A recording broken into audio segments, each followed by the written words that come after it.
Business 221 students, how are you today? I know we've been having some issues with Blackboard. Most of you seem to navigate pretty well, and you're able to access your email, thank goodness. And hopefully you got my emails, you got notification from the school, and you didn't get too far behind in my class or other classes. Now, this week I'm going to kind of give you a quick update as to where we are. And so this class, again, is a very honed in class. A lot from the text is very specific, right? Relating to production operation management systems. And again, I mentioned we aren't going to be doing a ton of complicated math problems. I'm hoping to, as we move forward, I'm going to wait to assign the project till next week. Small projects, so don't panic, because I know there's a lot of reading. And again, this is a 200 level. If you haven't taken a 200 level, I don't know that we've offered any 200 levels, to be quite honest. This might be the first one. So when you get to the higher levels, you get to very specific readings about very specific things relating to business, right, and production. And so if you are struggling a little bit, you know, some of it is going to be, not that it's higher level, but it's deeper. And that's okay, right? You're not going to catch everything, and you don't have to memorize the text. Really what I'm looking for is that you just are aware of some different components that are going to be involved in production and operations. So for this week, I'm on Blackboard. I'm going to scroll down through. And I know some of you had difficulty on Friday because the website is down. I am giving you extra time if you need to hand things in this week from week 2. If you were still, those things are still trickling in. You know, you'll not be docked points for not getting items in on time. And again, you can always reach out to me if you have extenuating circumstances. Please reach out to me because this course moves very quickly. So let's see, so we are going into week 3. I will also give you a bit of an extension on week 3. You're getting an instructional, not only are you getting an instructional video a little bit late as I can't post it or send it necessarily directly to you. Some of you couldn't access your email. And so I held off until the website was back up and running, which it was or is as of today. Week 3, so you'll have a little extended time for week 3's assignments that typically would be due on Friday. I will have new stuff up likely on Friday, and then I will have a new instructional video on Saturday as usual, but you'll have a few extra days there overlap, right, for this week 3 items. I just don't want you to get behind, but just keep chugging away, right? All right, so for week 3, if you log into Blackboard, and hopefully you're fine getting in there, right? We're doing chapter 3 from the text, which is all about forecasting. And, you know, really what we're going to do is we're going to take the data that we have, right? We're going to say, okay, these things, last quarter, the quarter prior, and the 2 quarters prior to that, these are the averages from those quarters of things that we're working on. So we're using past data to try to predict what we might want to do in upcoming months or upcoming quarters. And companies do this all the time, right? They predict.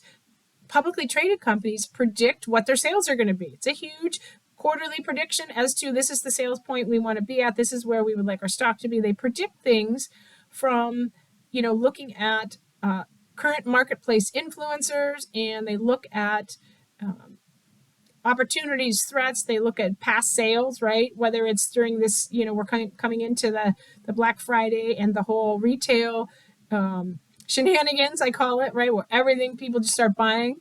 And most companies, they call it Black Friday because that's when retail companies actually go into the black for the first time of the year. They operate in the red the whole year, starting with January 1, and they get to that Black Friday, and they finally move into, we are now covering our costs, and we are moving forward. So companies then, in that 4th quarter, really, that's their profit. Retail companies, they rely on their main profit base in that 4th quarter during the holiday season here in the US. All right, so, but they will use past years, they will look at, overall companies will look at, okay, how did we do when other companies or the industry was having this type of opportunities happening or threats happening? How did we perform as a company? And then they make adjustments, right, to kind of take into account differences that might be happening this year versus last year. So companies do this on a more specific level when they're talking about production, and they might say, okay, this is what we had last year at this time. They might say this is what we had 5 years ago at this time, what was happening in the economy, what was happening with our vendors. There's a lot of different factors, but they try to predict then what we're going to be doing next quarter or the rest of the year or maybe over the next 2 years, because if they can predict, then they can order properly, right? So they have enough raw materials or enough items So really having good forecasting models, which there are already a lot out there that you can plug numbers in. And I gave you, did I put that up there? Oh, there's an example up there. I did put that up there. And for the first week so far, I have a PowerPoint for you relating to forecasting. So for this week, you're going to look through chapter 3. Hopefully you liked chapter 2 talking about strategy. And if you take microeconomics, you will talk more about elasticity, right? And how that comes into play. So chapter 3 does get a bit more quantitative. I'm still shying a little bit away from that, but you can look at the examples. And for example, on page 89, when we start to talk about averages, and this is really where averages come into play. When we talk about different months, we talk about where sales are at, and we adjust things relating to, so especially seasonal companies, right? They make seasonal adjustments, and they use either existing models that they've already used, or they come up with new models based on their industry standards, right? Or some industries have very specific standards. All right, so you'll see on 89 and 90 some examples of how different periods they might forecast what production would be at. And in table 3-4, forecasting with a seasonal cycle. So take a look at some of those numbers, and looking at sales from last year and then forecasting sales for next year, right? It might almost align exactly. What could happen then is, do we meet that forecast? So then in year 3, once we go through and we have the actual numbers, right? Some of you, it's kind of like a meter reading. Sometimes there's estimates and then there's an actual, right? And we do those estimates based on they forecast. So for example, if National Fuel wants to look at my November, they don't get out to read it, they will use the last 2 Novembers and with a few adjustments to figure out, okay, this is what we'll bill on the Robertson household for fuel. And then when they actually take a reading, an actual in December, they will adjust then for if that forecast from, November was correct or not. So they can look at and say, okay, here's where it actually was lower. So you overpaid in November, right? Than we thought you were. So we missed the forecast by a little bit. Or maybe you underpaid, right? It was a colder November than typical and you needed more gas fuel. And so then when there's an actual reading, you can readjust then, and then it changes how you forecast moving forward.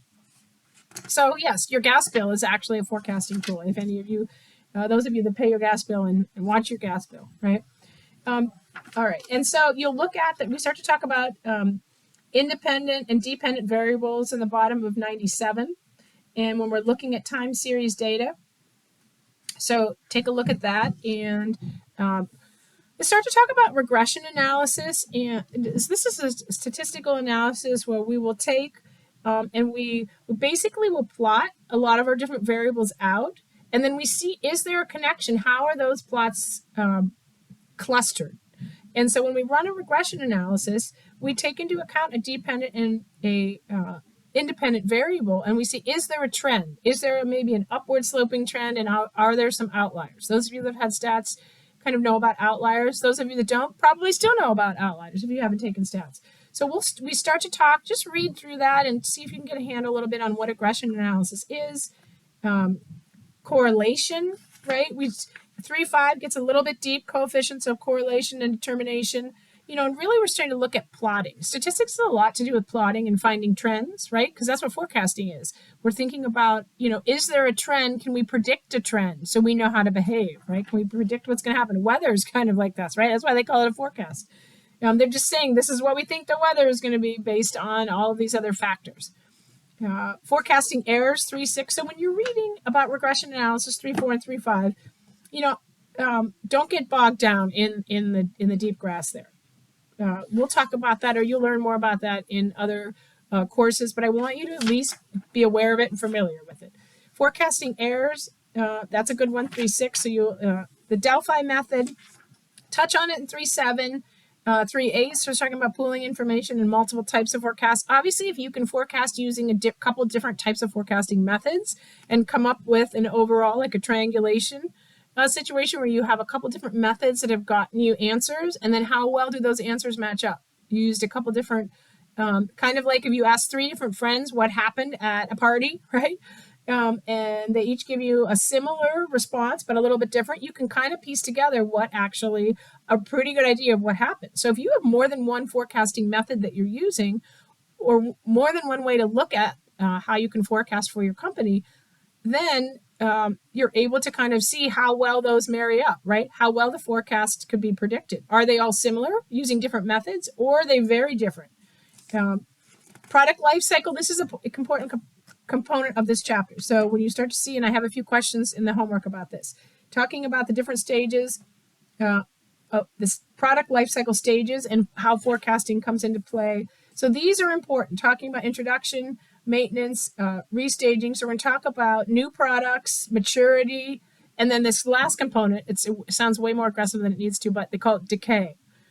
And so there's a nice model trajectory representing, it's a trajectory model on page 105, talking about maturation and decline of a new product. Now, depending on the industry, some products continue to mature for decades. Other products might mature, TikTok products might have a maturity that is typical of like 3 months, right? A product takes off, everybody wants it, and we got to produce. And then 3 months time, basically nobody wants it again because a new product takes its place. So depending on the type of product and the marketplace, the industry, those types of things all come into play. And then that's chapter 3. So there's a quick summary. And if you look in the text, there are some different problems for you. We're not going to quite get into those yet, but I did want to talk to you about the Excel. So there is the chapter 3 homework, which you will see on Blackboard. Now, when you click on the forecasting Excel example, hopefully it comes up as well, you're going to want to download it, right? So when you download it, you're going to click download in the corner. You're not just going to look at it. And you can click on it and just play around with it. I really, you're going to have to enable editing. So if you play this video while you have it up. I'm trying to figure out how to screen share this for you. But when you click on there, I really just want you to look at step 1, maybe step 2, but step 1, for example, when you go in there, you can look at, okay, so for year 1, there were the quarterly demand for each year, right? And they give you,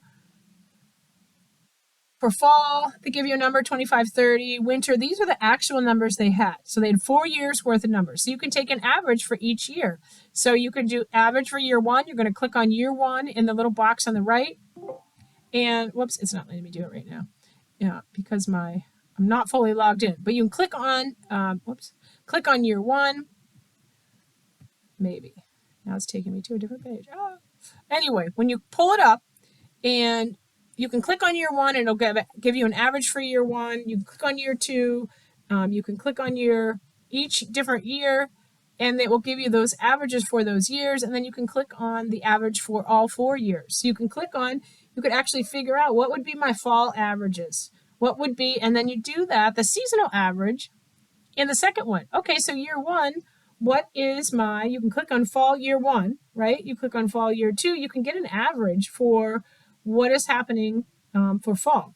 So you might want to try those 2 and see, and if you want to, you can try all 3 of these. So just see if you can get familiar with using Excel. I know some of you, since there are no prerequisites to this, are not as familiar with Excel. These are all embedded formulas within Excel, and just see how Excel works. So when you have, typically if you work for a company, this would be some way that you might forecast items, either quarterly or seasonally, for instance, and with embedded formulas. And so it'll give you some averages, it'll give you some ways of then using those averages to predict which direction you might want to go for an upcoming quarter or an upcoming season. So play around with that. I just wanted you to get familiar with that. I don't have anything due from that specifically.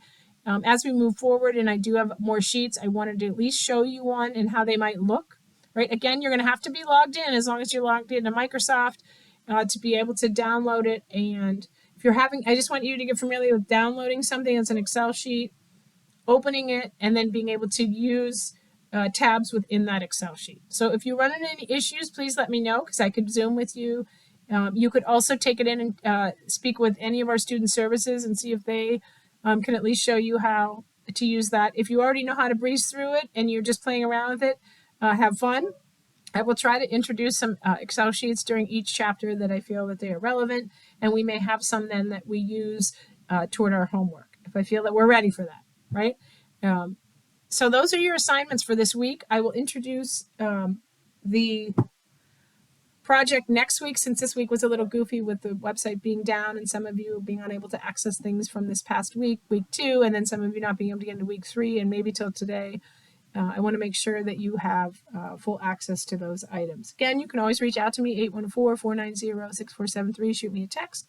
And this relates to anything school, anything that relates to school, or if you are having any difficulties that are making school hard for you, that you might need to speak with someone about, please reach out to me confidentially, reach out to student services, whatever it might be. I look forward to speaking with you later this week. I will circle back around in a couple days, make sure everybody can use Blackboard again and it's up and running, and have a wonderful afternoon.